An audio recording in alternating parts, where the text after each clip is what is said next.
这是五日节有一个习俗，就是伫早起的11点到下晡的1点，也就是午时，出这个午时水。民间的传说讲，用午时水洗身躯、泡茶，更使驱邪辟香。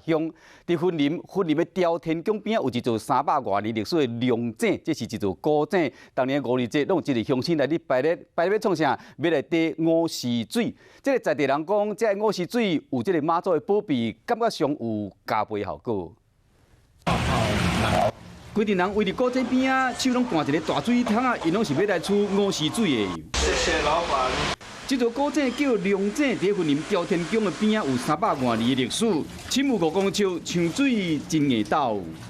所以咱算秋刚吼，一个配合，咱朝都一直持续的这个改变。 在地人讲，300年前朝天宫的地点是龙穴，妈祖身上就是龙鳌，庙边有龙井，平时无开放出水，干那伫五日节这日天才开放。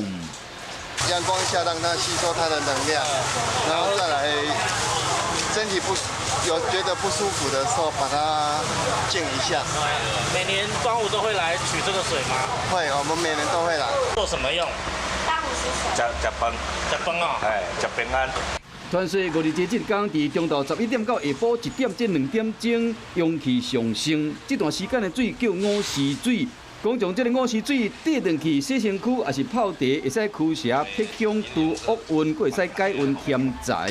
再加上龙井伫妈祖庙边啊，更加好民众感觉有妈祖的加持，保庇有加倍。所以讲每一年五日节龙井开放的时，拢有真侪人来出午时水，祈求归年平安。